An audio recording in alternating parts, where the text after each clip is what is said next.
So we're going to start off with some singing, as we often do, and then we'll continue with some more singing as we go. This first song is Beautiful Dawn by just a wonderful group, the Waylon Jennies. And I like this song. It's kind of like a list. It's like a list of advice. Each verse ends with, there's only one way to mend a broken heart. But it's kind of funny because it's a list of things you can do. And as our hearts keep getting broken over and over in so many ways in this world, trying to match up to what our hopes and our expectations often are, I find this song to be a comfort. I hope you'll sing it along with us.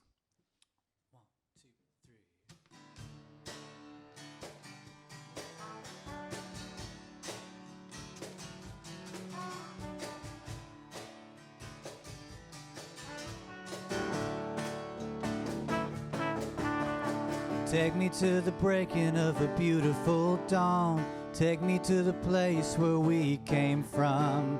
Take me to the end so I can see the start. There's only one way to mend a broken heart.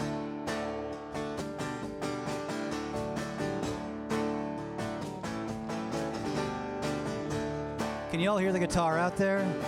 Okay, good. Take me to the place where I don't feel so small. Take me where I don't need to stand so tall. Take me to the edge so I can fall apart. There's only one way to mend a broken heart.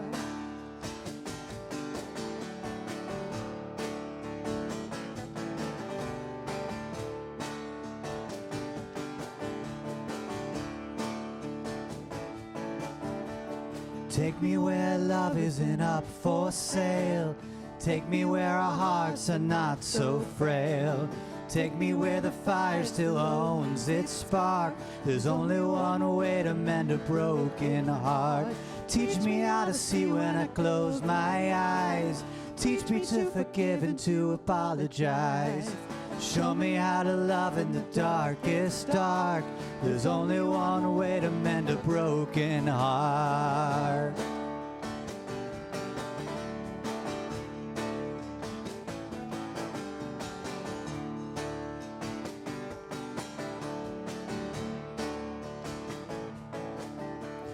Take me where the angels are close on hand. Take me where the ocean meets the sky and the land. Show me to the wisdom of the evening star. There's only one way to mend a broken heart. Take me to the place where I feel no shame. Take me where courage doesn't need a name. Learning how to cry is the hardest part. There's only one way to mend a broken heart.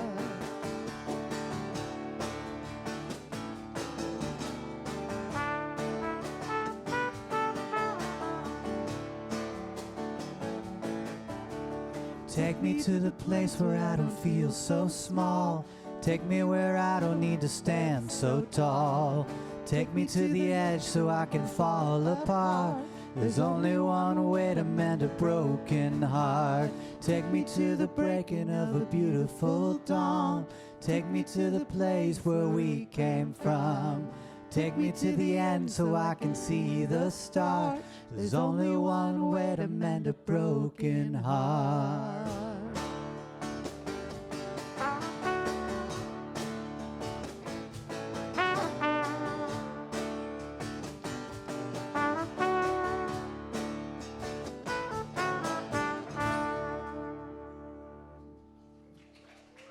Thanks, everyone.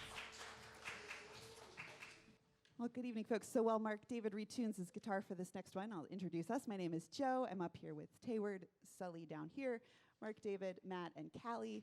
Our next song is one, I think it's actually the first time we've done Alanis Morissette as Sanctuary, hopefully not the last.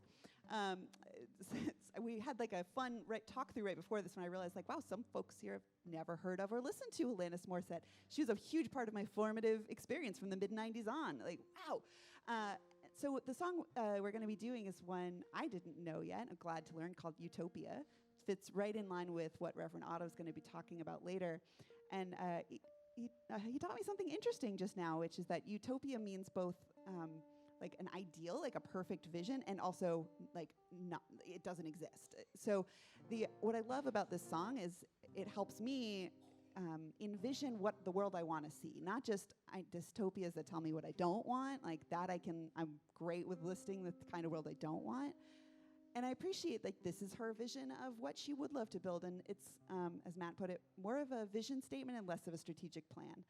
So, as we sing this evening, I invite you to think of the phrases that resonate with you, and you're like, oh yeah, that one, that's something I want to add to my own personal vision statement of my own personal utopia I'd work for. So, yeah.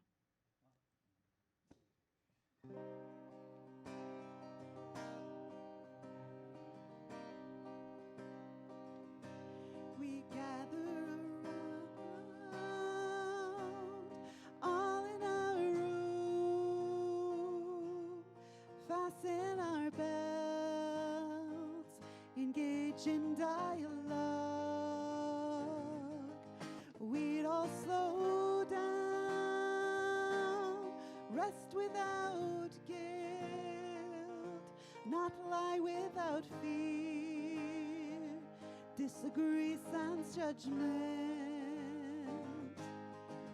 We would stay and respond and expand and include and allow and forgive and enjoy and evolve and discern and inquire and accept and admit and divulge and open and reach out and speak up. This is utopia. This is my utopia.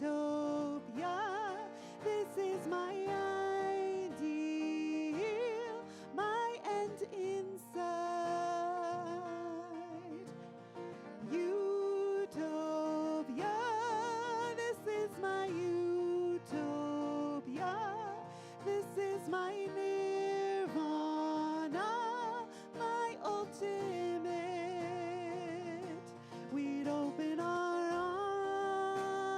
arms, we'd all jump in, we'd all coast down into safety nets. We would share and listen and support and welcome, be propelled by passion, not invest in outcomes. We would breathe and be charmed and amused by difference, be gentle and make room for every emotion. This is utopia. This is my utopia. This is my ideal, my end in sight. Utopia. This is my utopia. This is my nirvana, my ultimate. We'd provide for us. We'd all speak out. We'd all be heard. We'd all feel seen. We'd rise post-obstacle, more defined, more grateful. We would heal, be humble, and be unstoppable. We'd hold close and let go, and know when to do which. We'd release and disarm, and stand up and feel safe. This is utopia. This is my utopia. This is my nirvana, my end in sight. Utopia. This is my utopia. This is my nirvana, my end in sight.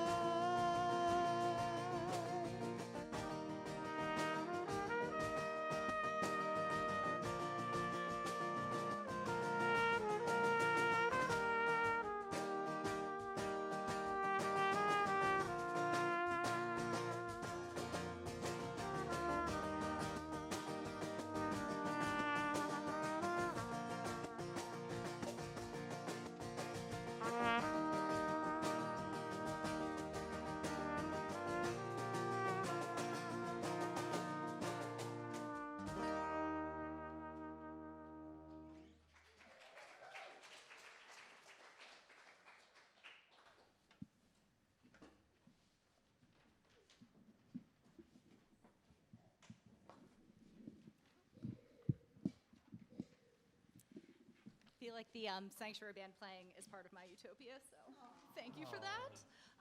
For our chalice lighting this evening, if you're joining us from home, we welcome you to grab your own chalice or candle or take a few breaths and join us.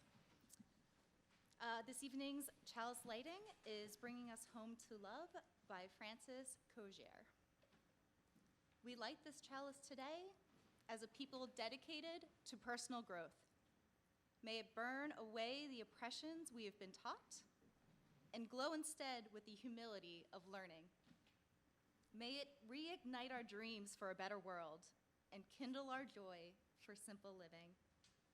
May its warmth extend out into the forgotten alleyways of exclusion and bring us home to love, to welcoming, and to all the challenges, the questions, and the blessings of this beautiful path to becoming a beloved community.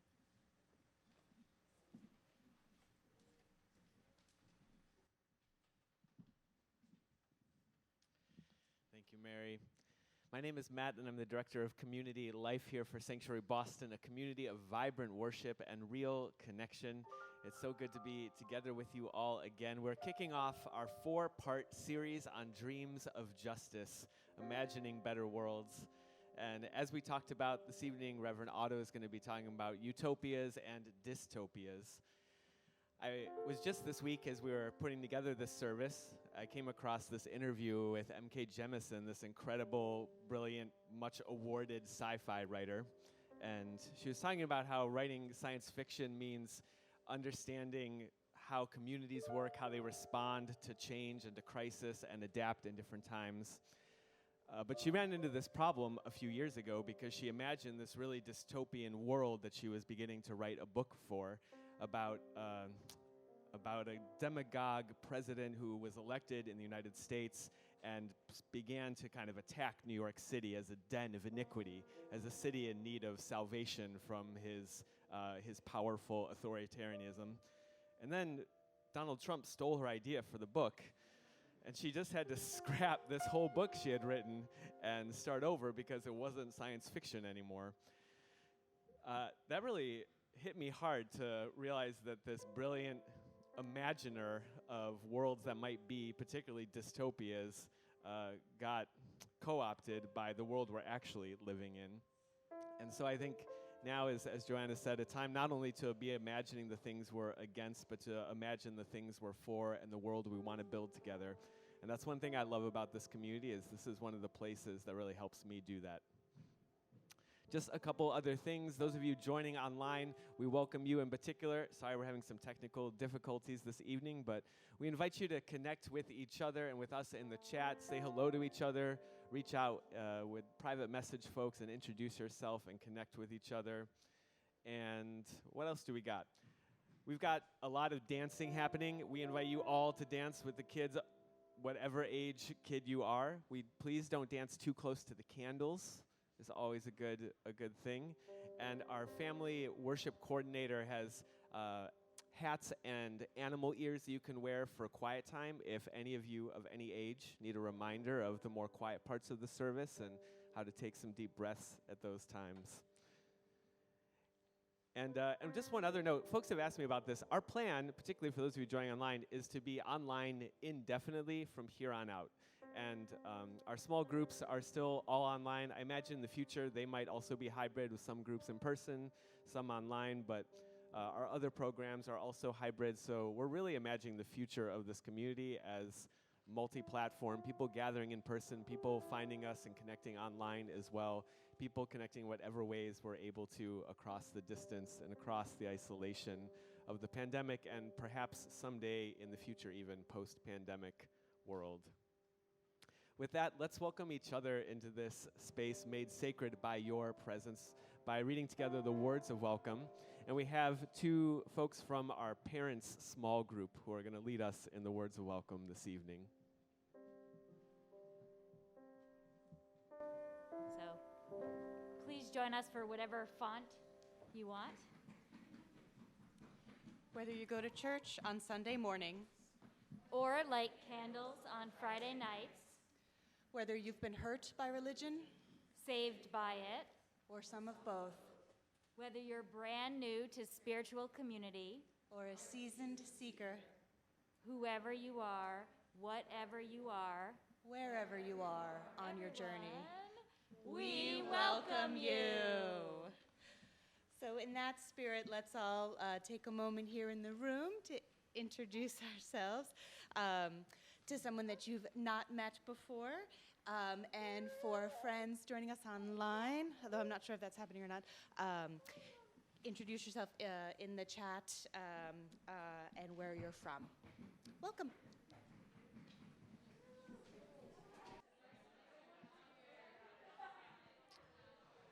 All right, I invite your attention back as we'll join in some more singing together.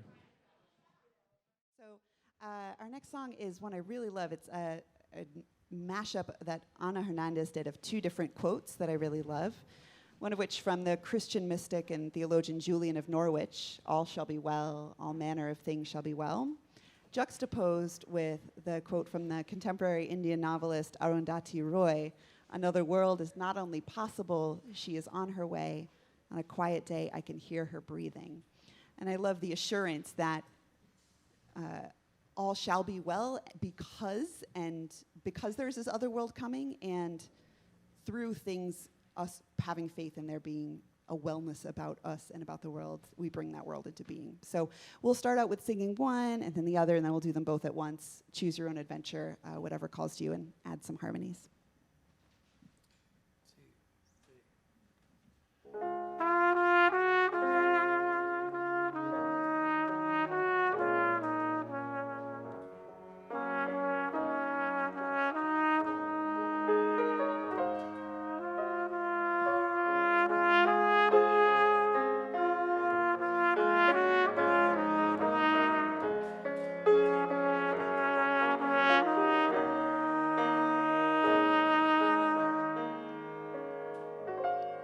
Another world. Another world is not only possible, she is on her way. On a quiet day, I can hear her breathing. She is on her way.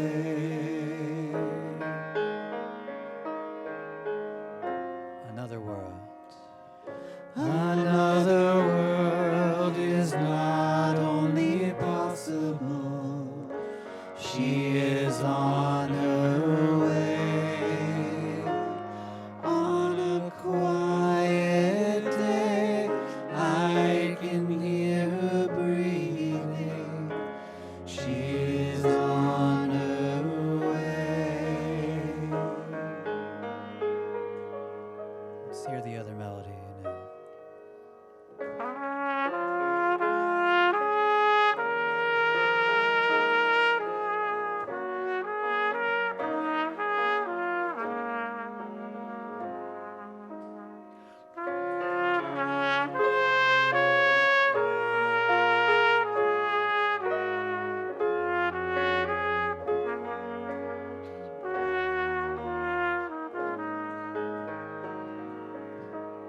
All shall be well. All shall be well. All manner of things shall be well. All shall be well. All manner of things shall be well. All shall be well. All shall be well. All manner of things shall be well. All shall be well. All manner of things shall be well. Pick whichever one you like. All shall be well.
So when I was in high school, I had a fascination with dystopian literature.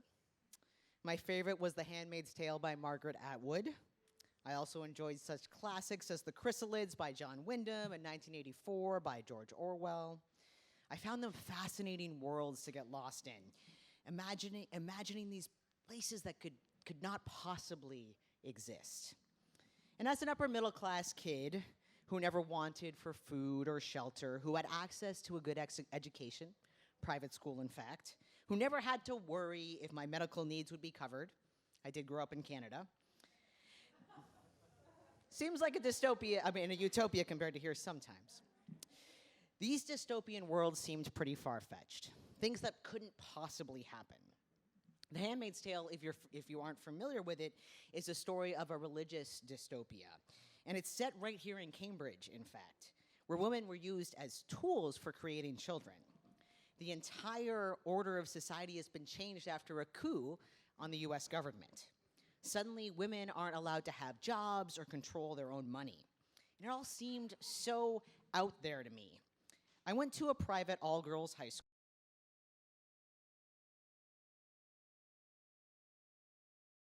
Or the people that I love was unfathomable. My teacher who assigned this book, who assigned The Handmaid's Tale to us, she told us, and I remember this very distinctly, she said that the author, Margaret Atwood, commented that nothing in the book hadn't already happened somewhere. What? My 16-year-old brain could not comprehend this because, of course, I couldn't, because I lived a life of luxury. Utopia, you might say. I lived in utopia. Utopia, that famous word that means perfect place and no place at the same time. You see, it's easy when you're a person of privilege like me to think that it's like this everywhere and for everyone, and that nothing bad like this could happen on such a large scale. Sure, bad things happened when I was growing up. A friend of mine died in a car accident when I was growing up, and I struggled. I struggled a lot trying to understand my own gender identity and sexual orientation, and that made me kind of depressed. But I saw these as more individual issues rather than societal issues, which is funny because both could have perhaps had societal fixes in a utopia. Perhaps one where we didn't have to drive cars or where queer and trans people are affirmed and loved. I think you get my point, though. In the spectrum from utopia to dystopia, I was kind of living over here in my own little utopia. And in many ways, I still am.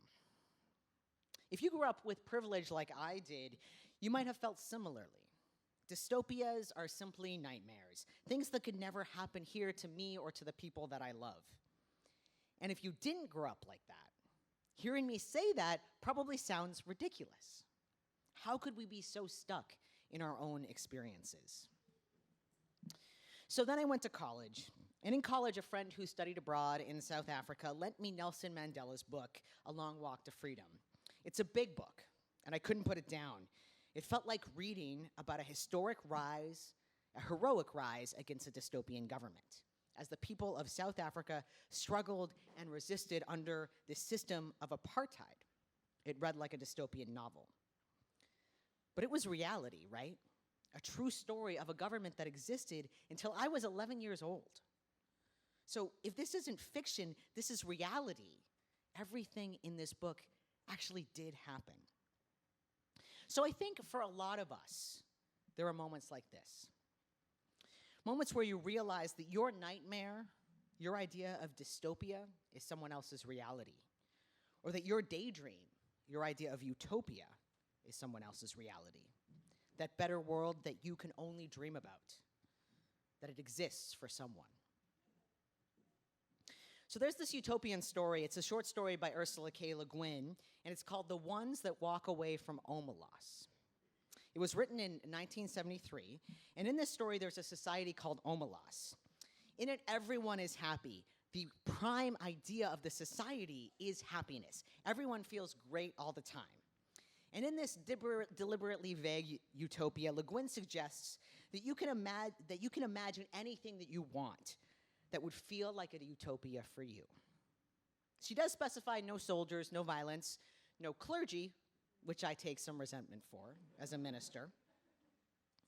But all the other details are left to your imagination. Whatever a utopia might look like to you, this is what this utopia is. The one caveat to this utopia is that in order for it to exist, a person must be trapped in a room and tortured underground.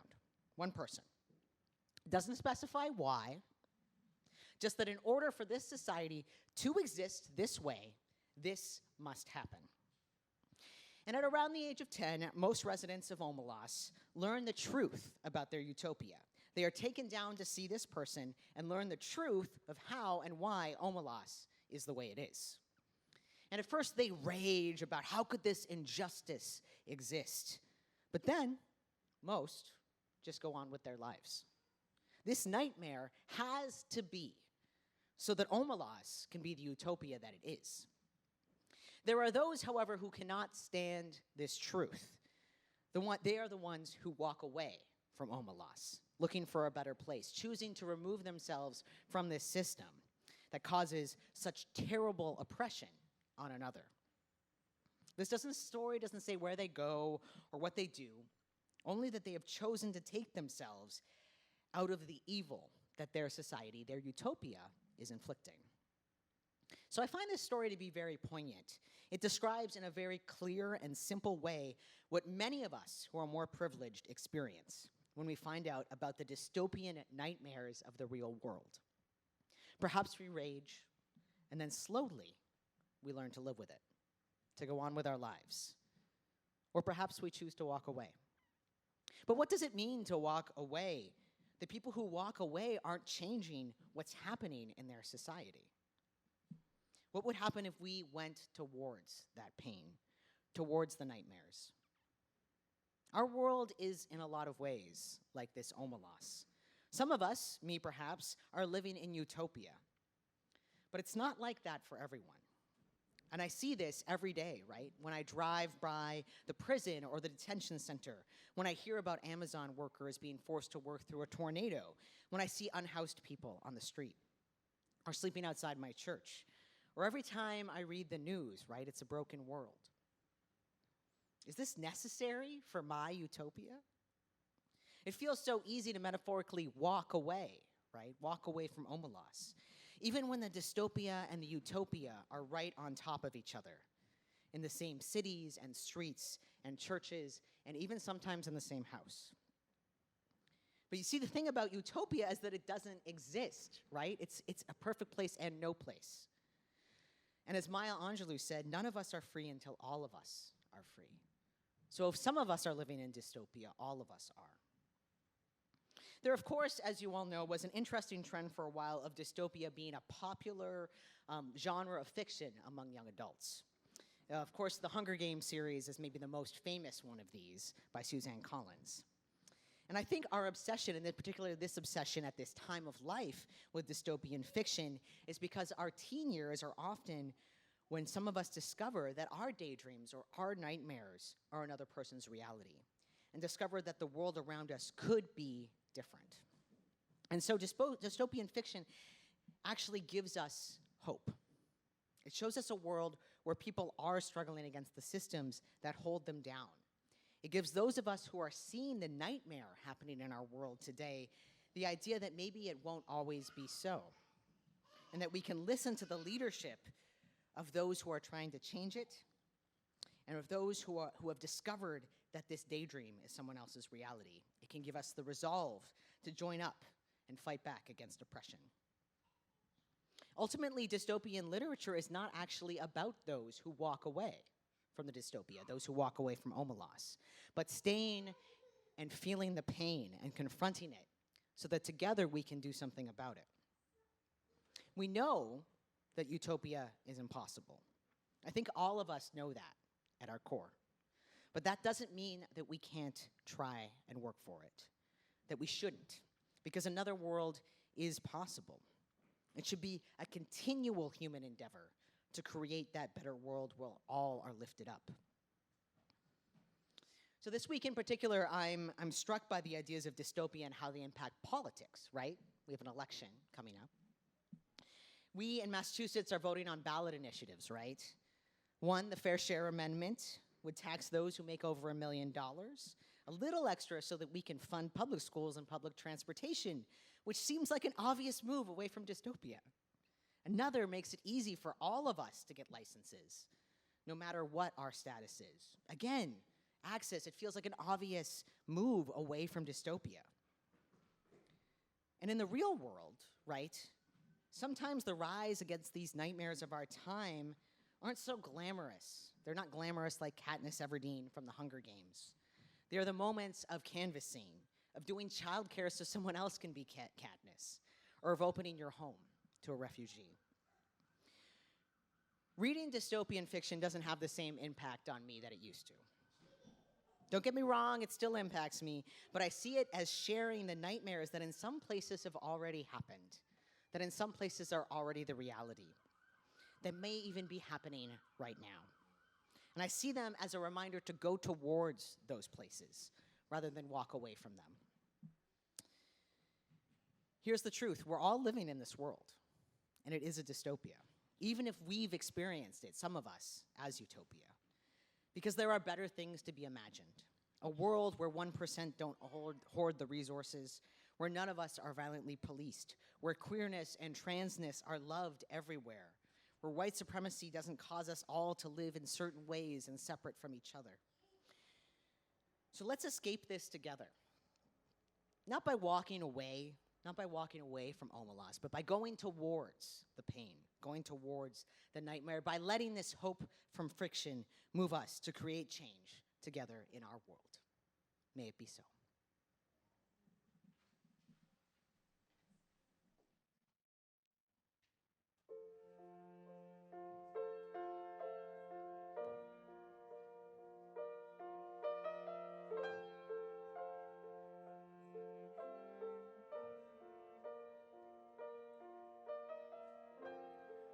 Imagine there's no heaven.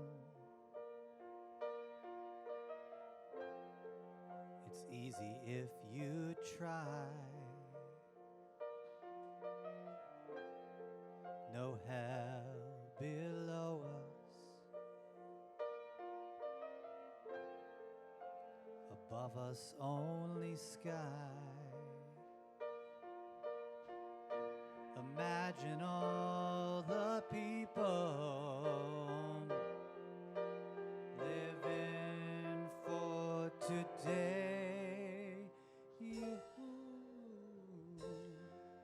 imagine there's no countries.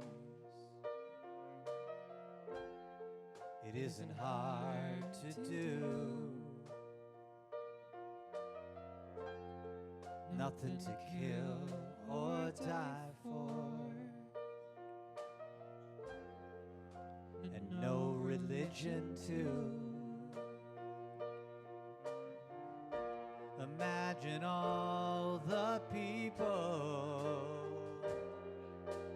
living life in peace. You may say that I'm a dreamer, but I'm not the only one. I hope someday you'll join us, and the world will be as one. Imagine no possessions. I wonder if you can. No need for greed or hunger. A brotherhood of men. Imagine all the people sharing all the world. You may say that I'm a dreamer, but I'm not the only one. I hope someday you'll join us, and the world will live as one. One more time. You may say that I'm a dreamer, but I'm not the only one. I hope someday you'll join us, and the world will live as one.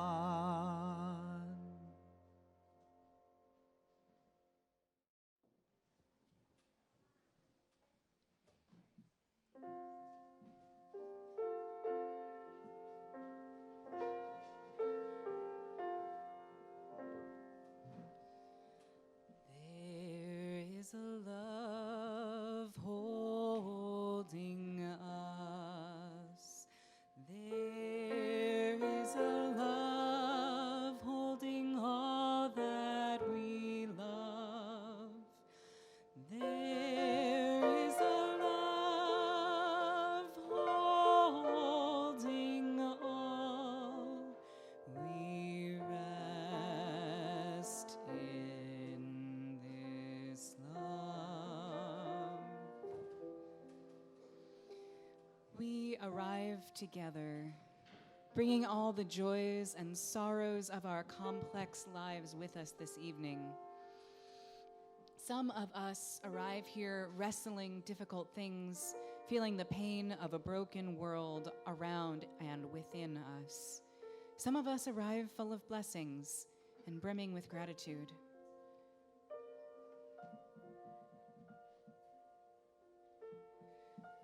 Of those joining us in person today, Micah would like to share a sorrow that Mama's dad died 4 years ago.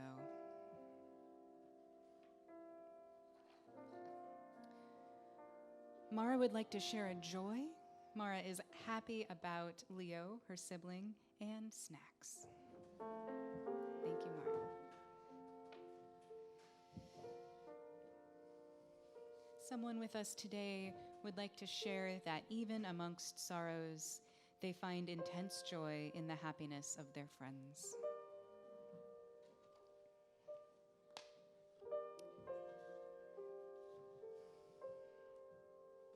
Another person with us today would like to share a sorrow. They say, "My friend is struggling with their school's inability to understand the nuances of pronouns and being non-binary. I feel so frustrated with them and sad that this is still an issue."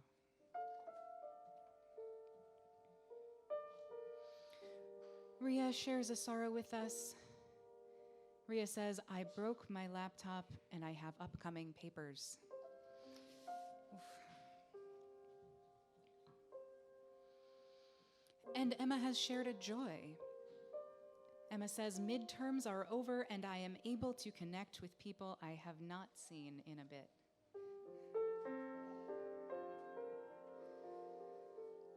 Michelle is bringing us a sorrow. Michelle says, "Keeping in mind the people who died in the crowd crush in South Korea and their families."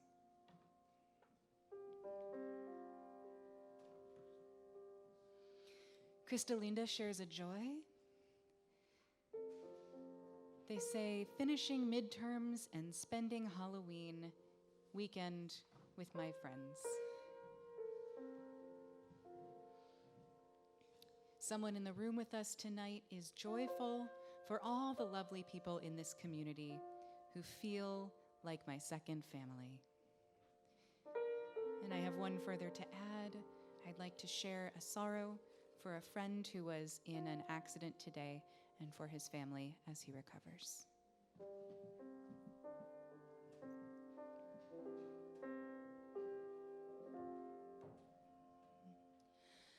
There is a love holding us. There is a love holding all that we love. There is a love holding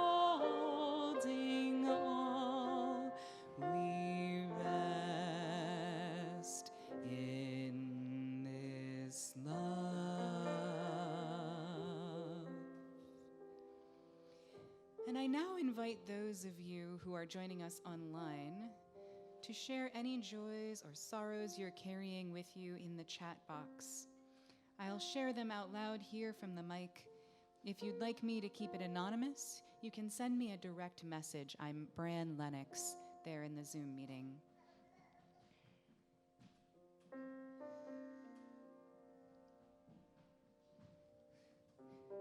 Lurleen shares that bananas are a joy. Ed shares a sorrow. Ed says a friend's grandson was riding his bicycle and was hit by a truck and died.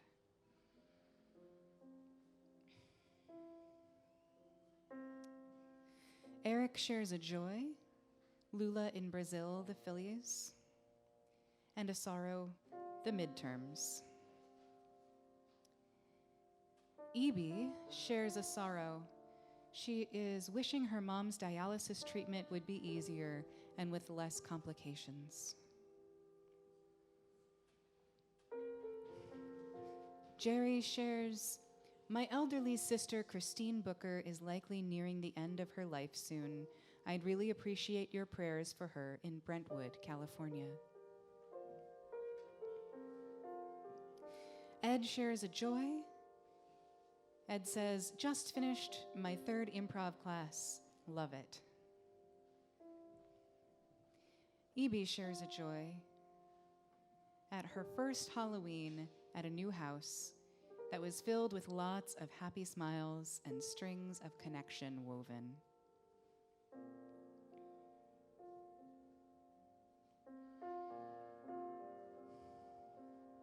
Pam shares a concern.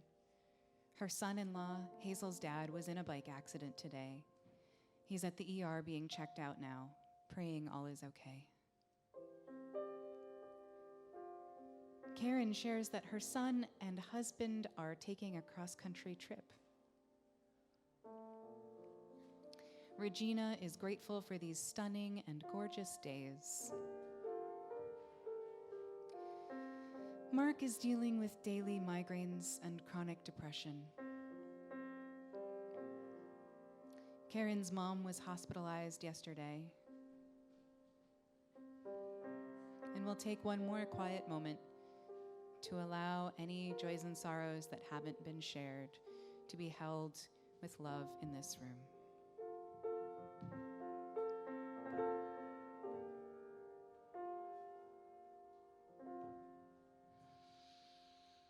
There is a love holding us. There is a love holding all that we love. There is a love holding all. We rest in this love.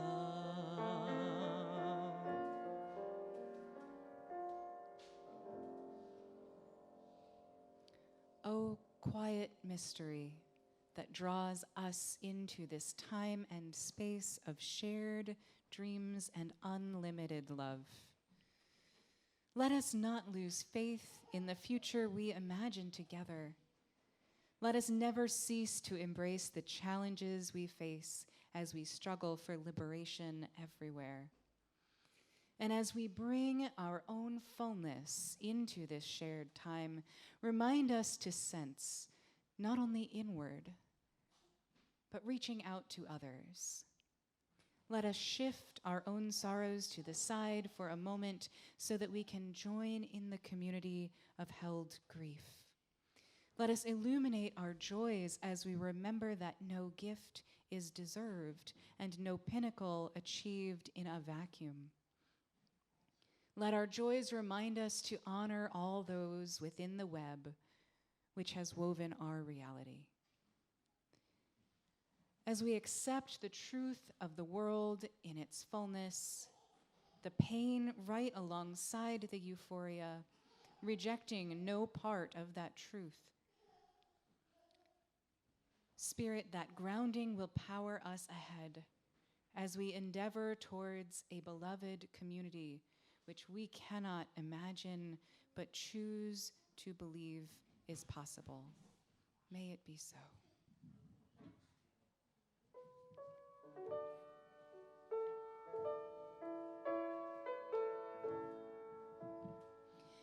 Make us aware we are a sanctuary,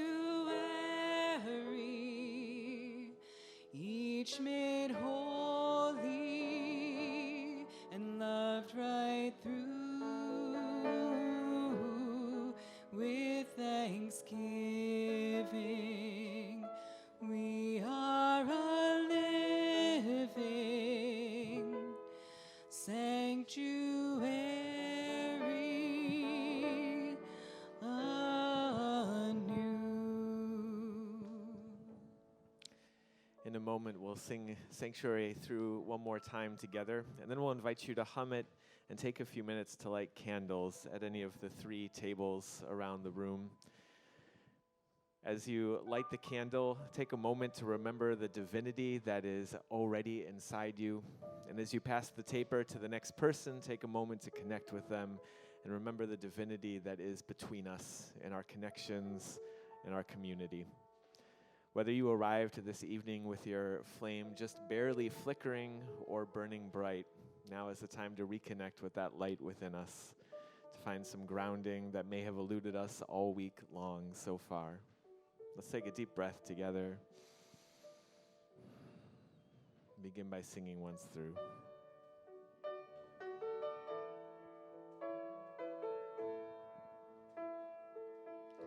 Make us aware we are a sanctuary, each made holy and loved right through. With thanksgiving,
Let us be the ones who go towards Omelas and not walk away, who are inspired by these dreams of justice, and who are inspired to create this better world together. May it be so, and amen.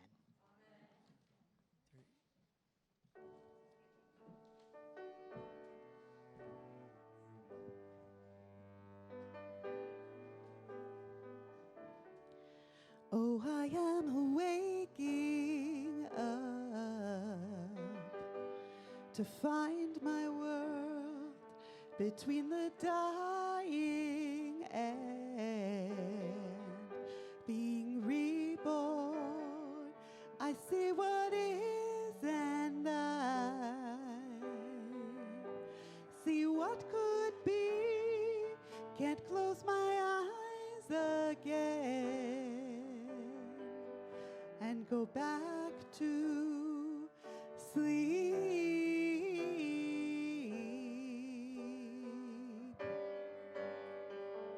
Fill my days with blessed unrest and my nights with dreams of justice. Make me a vessel for the turning of the tide. Fill my days with blessed unrest and my nights with dreams of justice. Make me a vessel for the turning of the tide.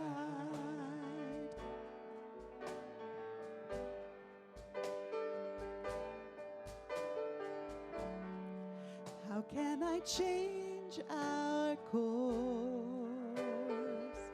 Just a lonely voice. Wish I could lose myself in all the noise.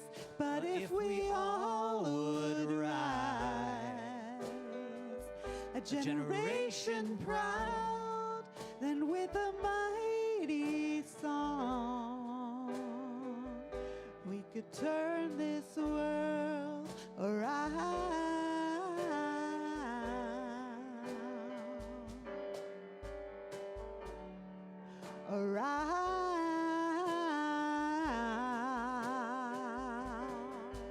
So fill my days with blessed unrest and my nights with dreams of justice. Make me a vessel for the turning of the tide. Fill my days with blessed unrest and my nights with dreams of justice. Make me a vessel for the turning of the tide.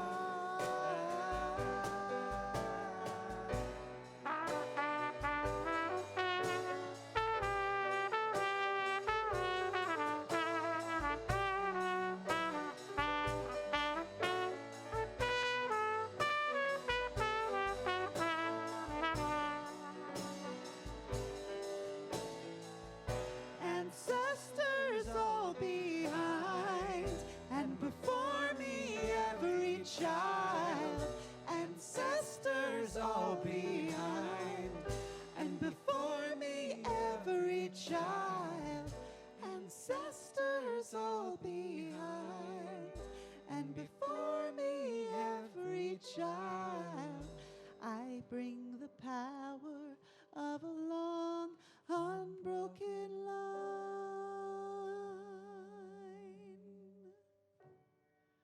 So when our time is through,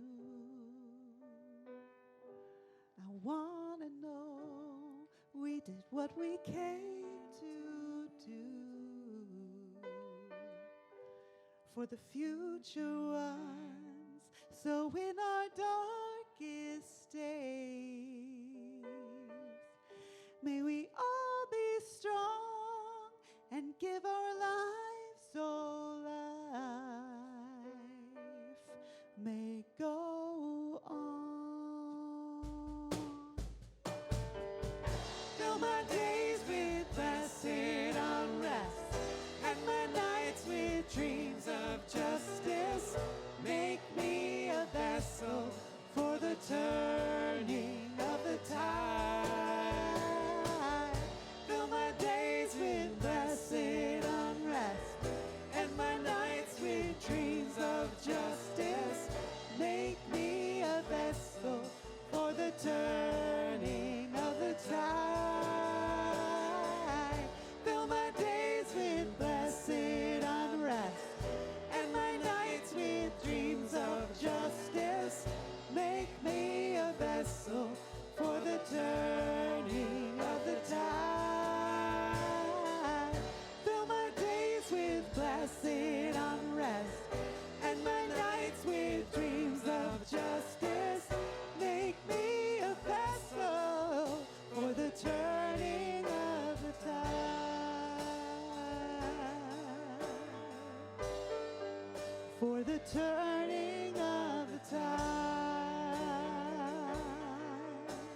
for the turning of the tide.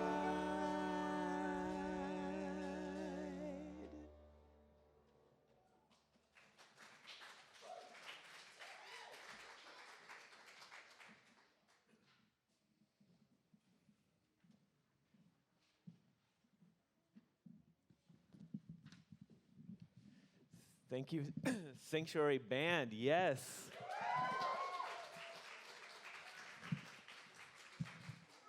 Thank you also, Reverend Otto, and to all of our worship leaders this evening. Krish, would you start us off with our first invitation? So you may remember about the time capsule that I talked about at the last service, and then I was like, I'll make a Google form at some point. Well, I made that Google form last night. So this is a special invite to all of you here, but especially all of you virtually to join us in sharing our memories, our hopes, our blessings, everything we love about Sanctuary and want for the next 10 years. We are collecting stories and photos and drawings and whatever you would like to share. And the link is going to be in the chat, I believe, and also sent out via email, but it's bit.ly/sanctuary2032. Ooh, I know. It's 10 years from now, 2032. It's so exciting. So please share your stories, and we'll be collecting memories and all of that for the next few services. I'm thinking until like the end of November, and then we will close it up and send a special blessing off and see it in 10 years. Where? Like in between in the next 10 years? If anyone here would like to host the storage of this capsule, please see me. I saw that this church is doing some major renovations, so maybe we could sneak it into the wall in the sanctuary. We'd have to time it so the next tearing down of the wall is in 10 years, though. The form looks so good, except when Krishma sent it to me, I was like, oh, she made a typo with the year because 2032 is like not a real number. And then I just had to sit with that for a moment. All right, some other short things. Singing on the 13th Sunday at 6:30 in the evening. We've been doing this singing gatherings every second Sunday of the month. They're so lovely. They're so good. The singers are so great. Some folks come and just hum along. Some teach us new songs. Some come and learn new songs. So please join us for that on the 13th in Jamaica Plain or online. What else? The mutual aid. I just wanted to make an occasional reminder that if you are in a difficult transition or struggling with late phone bills or car payments or God knows what, it is so hard to just make it in this world with everything about the dystopia that Otto talked about. If a few $100s would be helpful for you, please send a note to the sanctuaryboston@gmail.com and we can help you out with that. Our mutual aid team is really thoughtful about it, and the whole point of this is to have very little red tape, no forms, no paperwork, no nothing. Just let us know the need, and we'll help you out. And other than that, our next worship is on the 16th. Everybody say November 16th. November 16th. And then say November 30th. That's the other next worship, which is going to be all online. This is a 3-worship month. Huzzah! And then December 6th will be the 4th in our Dreams of Justice worship series. So mark your calendars for those. And as you know, it takes a village to create a sanctuary worship service. And so if you are interested in helping out in any way with the music or the reading, we always need greeters. We need camera people and tech people and all kinds of other roles to help make this happen. We also need things behind the scenes like creating the slides that you don't even have to be here for.